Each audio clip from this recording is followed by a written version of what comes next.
cheese biscuit. We're just going to go over the bones. I feel like a broken record, but it's a broken record that you need to hear. But it's one of the last times you'll hear this. Obviously, the bones are extremely important, and they're super important for all the bony landmarks, because later this week and next week, we're going to learn about muscles that attach to those bony landmarks. So the bumps matter. The silly little names matter. So let's take a look at these beautiful, beautiful forearms. Okay. I don't care about all these little things that they're labeled here, but I do want us to understand some things when we literally look at the outside of an arm. Okay? Something is very, very important to understand. So this is actually my anterior arm, right? The soft part. If I put my hand down in anatomical position, this would be my anterior arm. This is my anterior arm. So, what is a bit confusing about, do I have my arm in here? I do in the next room, I think.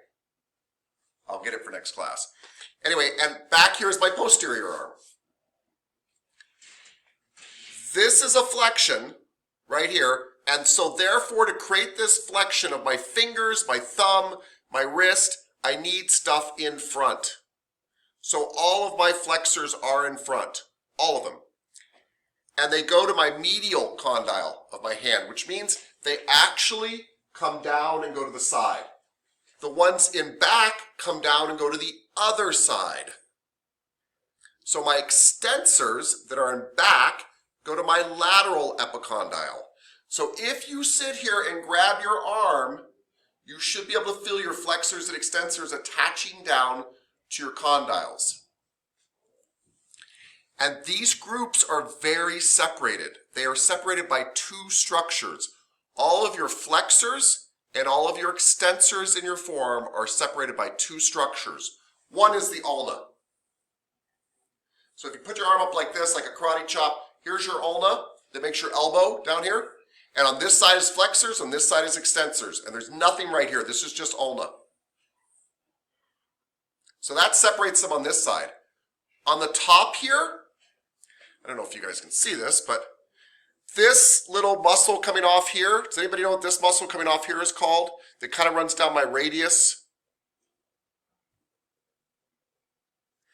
This is your brachioradialis, and you can see it in the picture up here. The brachioradialis separates your flexors from your extensors on top. So all of your flexors and extensors on one side or the other live between your ulna and your brachioradialis. The brachioradialis separates your flexors and extensors. I am saying this over and over again because it is the most important bit of information for you to graduate with. Yes, Ms. Petrie. This might sound stupid, but what exactly is the radial brachialis? Is it a tendon? No, thank you. It's not stupid. It was stupid of me not to explain. It's a muscle. It's a muscle that actually comes down. It acts like a little bicep in a way. It comes down from here and goes down to your thumb. And that's it right there, actually. That little line you see, that's my brachioradialis right there. Anyway, it's a muscle. And it helps you actually do a flexion. It can help you actually pronate and supinate depending on where you're at. It can pull you over a little bit. But it helps you do what they call neutral flexion. So hammer curls in the gym would be biceps too, but it also hits your brachioradialis. So it's a muscle, my dear, and we will study it more. Yeah. But the highlight I want to make today is flexors are always on your anterior forearm. They all have origins on the medial condyle. Extensors are all on the posterior forearm. They all have attachments on the lateral condyle or somewhere very close by. And those two groups are separated by your ulna on one side and your brachioradialis on the other side. So it's very easy to grab these groups and play with them. And that's super helpful. The other thing I want you to recognize, just because it sometimes helps people's massage work, is look at the back of this hand up here. Do you see the lines running across it, and it says those are the extensor digitorum tendons?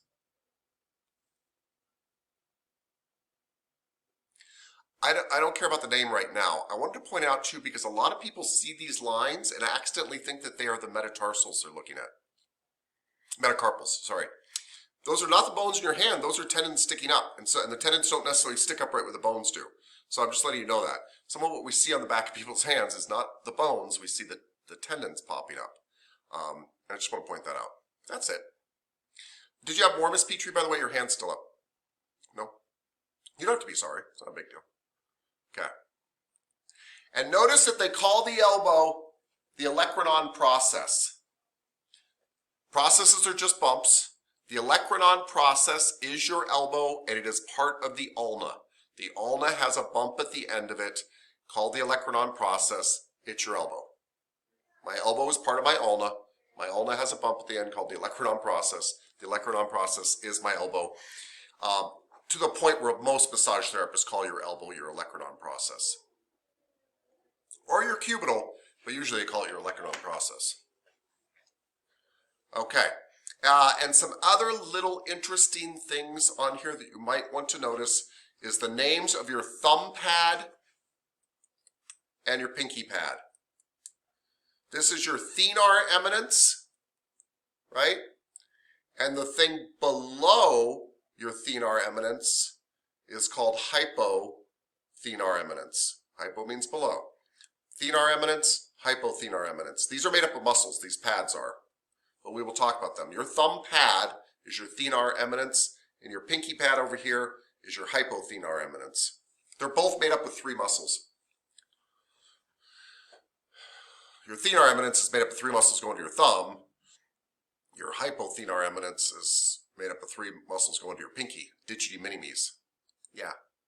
And thank you, those of you that are choosing to look at your hand and kind of find the condyles and stuff. And remember, these condyles we're finding down here are on our humerus, which means all of your flexors and all of your extensors do cross over your elbow, which means even though their job is to do this, they do help you with flexing and extending the elbow. It's not their main job at all, but they do have effect on it.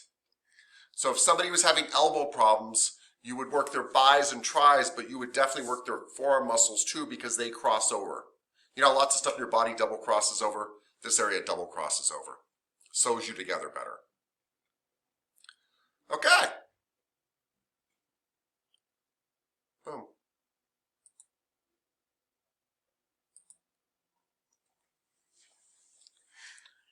There's the picture of your humerus, your radius, and your ulna. We are going to care a lot about the distal end of the humerus, which is in this picture, the distal end of the humerus, and the medial and lateral epicondyles. The medial epicondyle is really obvious in this picture, the lateral one is not.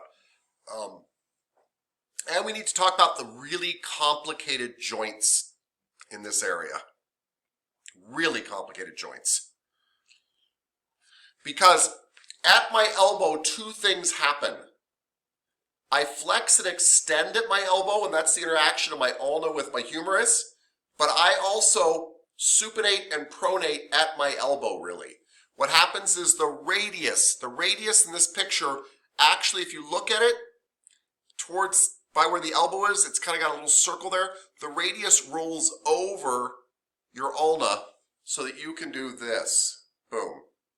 That's my radius rolling back here so I can get it to cross over. Yep, so this is kind of weird if you think about it. Because in this picture right here, my ulna is here, my radius is here, right? Now, quite literally, my ulna is still here and my radius is up here. It has crossed over behind me. It really came, radius here, really came and crossed over. So my radius and ulna really did this. They really did this. And that's how you guys unlock a door, open a door, is those bones cross over. They go from here to here to here. It's hard to kind of imagine. And I don't have my skeleton still, so I can't show you. Yes, Miss Hunter. So your radius does not always stay connected. Well, it stays connected to your thumb What is it that's moving? I'm sorry. No, don't be sorry. It's more like two chopsticks, and if the back of this one can roll, so see my fingers here, they're still together back here. Mm-hmm. But if this one can roll, then it can cross over. So it stays here, but it can roll over this other bone. And that's really what it does. At the elbow, basically, the radius rolls over the ulna. Okay. Yeah. Tell you so what. It's just the illusion or something. Like it's still fixed to the bone. Yes. Okay. It's the illusion. It's kind of like me doing this. Pretend like down here, I'm still fixed down there, but I can cross over, or I can be parallel, or I can cross over. But I need a little bit of movement down here to do it. But you're right. It's a little bit of an illusion. And it's moving over from the elbow, not the wrist. Yes. There is action happening at the wrist, but you're right. It doesn't change. The wrist is still here. This is my wrist, and it flips over, and it just takes itself with it. You're right. Yep. The rolling doesn't really happen at the wrist. You're right. All right. Thank you. Yeah. And if you guys look at this picture carefully, there's some really, really important information here. And so I'm going to ask you some questions to see if we're looking at the picture and stuff.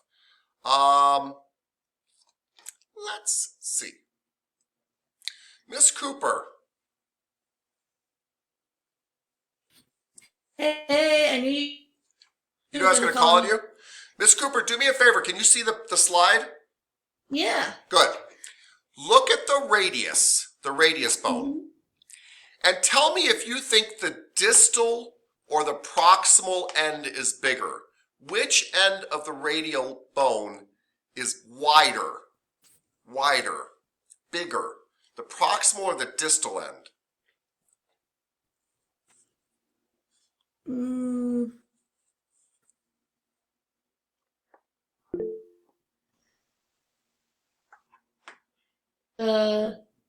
The distal? I think the distal too. Hello? Yes, Okay. you got it. So everybody, do you see how the distal end of the radius is bigger than the proximal end? Okay, so very good. Don't worry, I'm going to make a point about this in a second. Just bear with me a little bit. Miss Moore.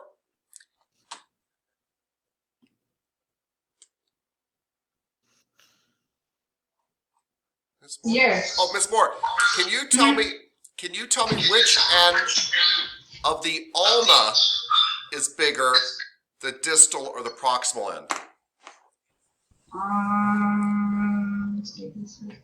Proximal.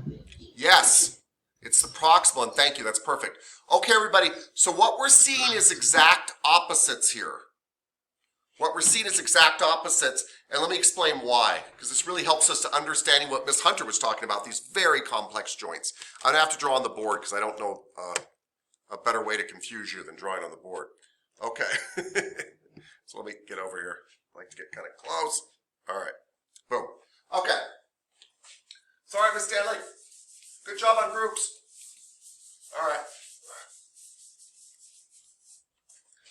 So, if we've got,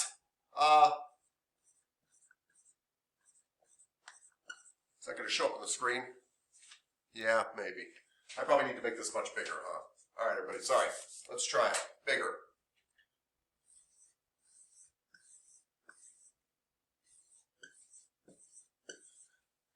These are wrist bones. They're your 8 carpals. They're not lined up this perfectly, but I'm just being lazy and I can't draw any better than that. We all know that. And let's see. Well, I gotta let you know which side the thumb is. That's the problem. Eventually, off this, there's just not room. Anyway, this over here is your thumb. And this is your pinky side. Is pinky EY or Y? Pinky? Nobody knows? I think it's Y. I think it's just Y. Thank you. Yeah, it's Y. I really did go to school. It was middle school, but I went. Okay. So think about this for a second. The radius is on the thumb side. it's tiny down here, but kind of gets big up here. The ulna is tiny up here, but gets big down here. Yeah? So, and I know they're not shaped that way, but I'm trying to make a point here. So there's a reason for this. The main joint at your wrist is your radial carpal joint. Really, I mean, I understand this is a joint here too, but your wrist basically interacts with your radius here. Whereas down here, what interacts with your ulna? Yes, Miss Petrie. Can't hear you. No, I'm sorry. I was confused for a second, but now I realized what I'm confused about. So never mind. Okay. So I caught myself. the ulna on the other end interacts with the humerus. I mean, both bones interact with both, but this is how you get this flipping thing. So if down here the humerus comes along, you've got a very strong hinge joint down here because you've got a big area, right, to work on down there. Can we see that? I hope. Now, this little ball here can roll over that thing, and when it rolls over that thing, you still have, because it can roll, you kind of still have this ulna here, right?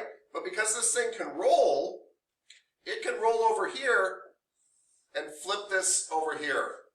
And that's how the hand flips over. Because of that radius flipping over. So the radius is your main wrist. The radius, carpal radius joint is your main wrist joint.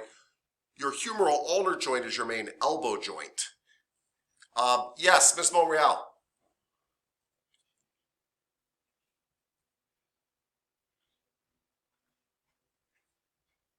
Did we change our mind, Miss Monreal?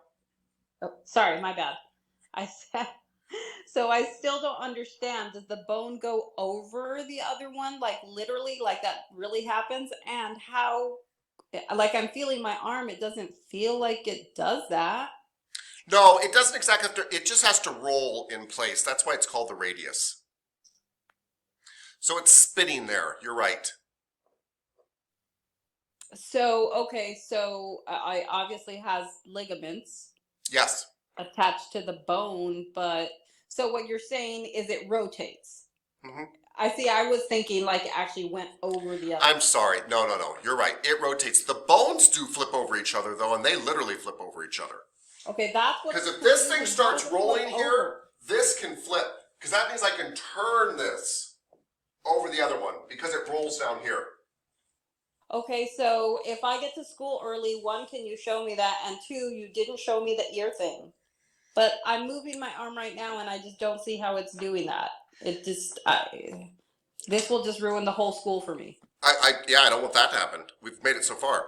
But you do see that I've got ulna here, radius here, ulna here, Yes. radius here. And now I've still got ulna here, radius here, but I really do have radius here. Ulna here. Okay. They really did switch positions up here, which means they did this. Miss Monreal, they went, boop. I don't know, that just seems weird, but I'll keep working on it. But anyway, yeah, when you come, we'll do it. You got it. We'll stick our fingers in your ear and we'll find these bones, joints. Yeah, okay, thank you. So everybody, where I'm heading with this is like how your elbow operates, because at your elbow, your humeral ulnar joint is meant for flexion and extension. At your elbow, where the humerus is, where the ulna is big, it's designed to have a hinge joint. At your elbow, the radius is not really designed to help you flex and extend. It's designed to rotate so you can flip these bones over each other. So follow me carefully here. At the elbow, the humeral ulnar joint is your hinge joint. The radial, the proximal The proximal radial ulnar joint is meant to roll over the ulna right there. So it's actually, they actually consider these two guys a joint down here when they roll over each other. And the radius really, the fact that the radius can rotate makes it a joint at your elbow, but not to help you do this, but to help you pronate and supinate. So your ability to bend your elbow comes from your humeral ulnar joint. Your ability to supinate and pronate comes from your radial ulnar joint, the interaction between those two bones. And then it gets crazier. Your ability to do all sorts of stuff with your wrist usually happens with your radial carpal joint. Yes, Miss Hanson, your face says it all, but please ask. Can you repeat that whole thing again? So at the elbow, Yeah, you know what? humeral joint is the hinge joint that helps bend the elbow. Can I ask Joints classified as? What are they? Don't make that face. I don't make that face because I don't know the answer. Okay. I don't know. Let's find out. We're looking at my thing here. I don't know if they're going to be called pivot joints. I don't know what they're called. Let's find out. Let's just find out. Let me start presenting here again, and we will see what we can see. Bear with me, because I have a feeling they name it in here. Okay. Let's see. And maybe I just have to look at my book. What kind of joints are they? That's a really good one. All right, bear with me. I'm looking this up because I honestly don't know.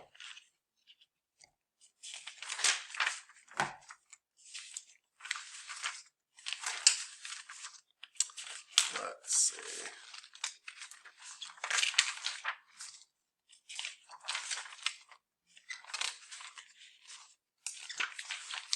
Mr. Topscott, Yeah, talk to me. you said that there's a proximal radial ulnar joint and a distal radial ulnar joint. Yeah. So is the proximal the one that does the supination, pronation at the elbow, and then the distal does it at the wrist? Yeah.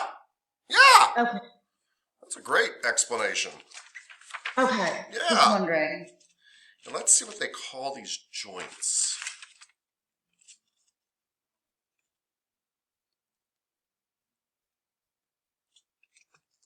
Let's see. I think they're going to be pivot joints, Miss Monreal. They sure talk about them doing what I'm talking about doing, which is pivoting. So I'm guessing pivot joints. And I will find out more. Well, hold on. Let me look one other place. I mean, that makes sense. Here we go. Yes, it is a pivot joint. Yeah. It's a pivot joint. It's still a synovial joint, by the way. Synovial joints are covered in a sac and have synovial fluid in it and all that stuff, but it is a pivot joint as opposed to a hinge joint, which does make sense. Makes perfect sense. Okay. So now we can kind of start to see how complex the hand is, right? I mean, the arm. We haven't even gotten to the hand. The arm is. Okay? And then, hopefully you were seeing in this slide presentation here, that we've got the 8 carpals. After your 8 carpals, and we will learn the carpal bones. After your 8 carpals, you've got 5 metacarpals, which make up pretty much the back of your hand, right? And then you've got 14 phalanges.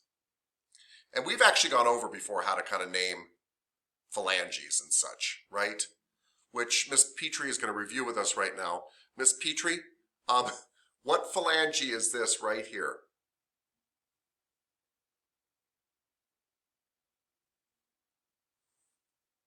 Distal phalange number 1, or number 5, I'm sorry. No, don't be sorry. That was beautiful. Distal phalange number 5. Thank you. You proved the whole point. Yeah. Good. Good job. Really good job. Okay. And that kind of gives you a basic bone outline. Okay. However, now, there are loads of bumps and holes and all sorts of stuff on your forearms and hands, because if you think about what they do, it's absolutely amazing. And if you think, here's what's really amazing about the hands that people kind of forget. It's one thing that all the puppeting string is down here, right? But what's amazing is this still works when I bend my arm and stuff because these strings change length and my brain is controlling all that and I'm able to still hold things and move my wrist around and then move my arm around and carry that stuff and put it other places. It's really quite amazing. And we are learning just some of the mechanics of that. And your body's done that by putting joints together, by putting a hinge joint with a supinating pronating joint, and now we're going to get some really fancy stuff in here. These are mostly gliding joints in your wrist. The bones just glide over each other. But when you glide, you can glide in all sorts of directions. And so you have a lot of mobility in your wrist. Let's talk, though, right now about some of the bumps and depressions. Now, bumps are usually called condyles, protuberances, tubercles, trochanters. Those are all bumps. Fossas, do you remember? Fossas are depressions. And you've got quite a few fossas in this area too. So, do you guys see in this slide the picture of the radial fossa? It won't look like much. It's right there. It's called the radial fossa. The radial fossa is dealing with some stuff, and by the way, in the back of your arm, you've also got an olecranon fossa, and I'll explain this really quickly too, because it's very helpful. I shouldn't have put this all back together yet. All right, come here, guy.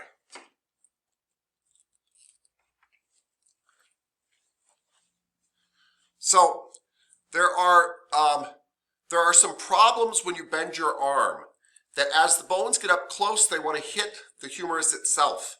And that's actually what stops you from bending your arm too far, in or out. Well, let me just use the back side as an example. This is your elbow and back.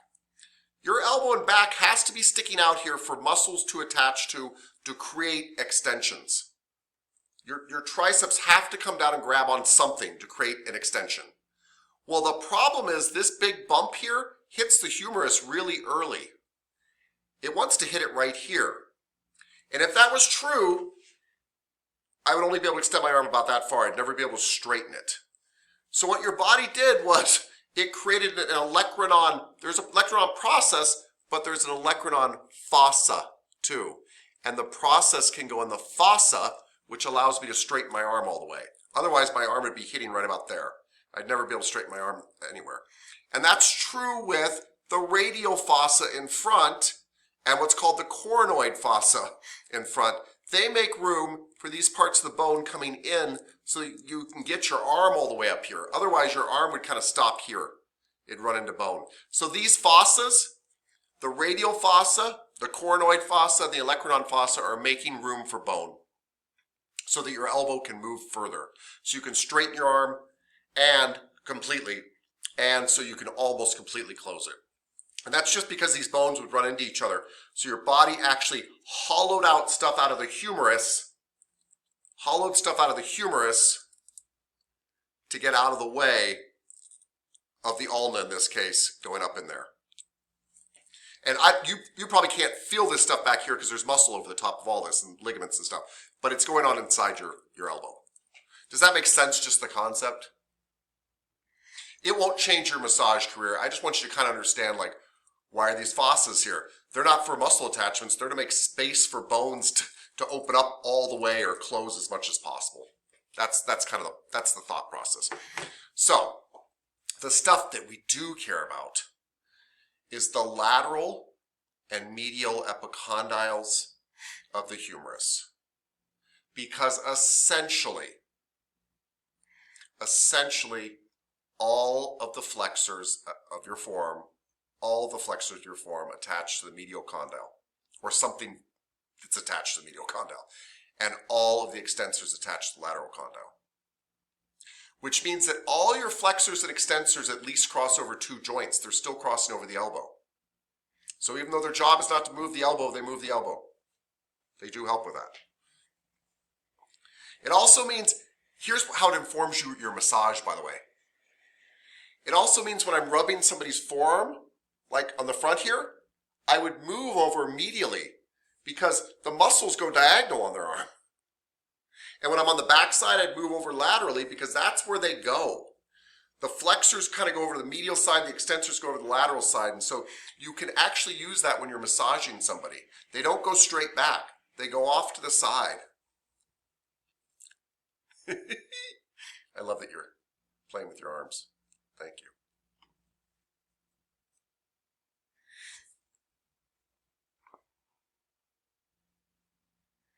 Cool. Now, of course, they name all the parts of the condyles. We've already talked about this. The ridge above the condyle is the supracondylar ridge, all that kind of stuff. But it's just condyles. That's the really important thing. Yes, Miss Petrie. I noticed that on some people on the radial side, the radius side,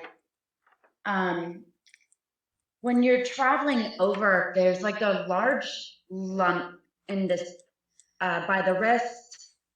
Yeah, I don't know how to describe it. Right What up in here? is that? No, about here. Oh shoot! I know. Some people have it very large and defined, and some people don't. Yeah. But I never knew what it was though. I'm like, oh, is that just a bone? No, it's a protuberance, and Because it feels. No, it's an important protuberance.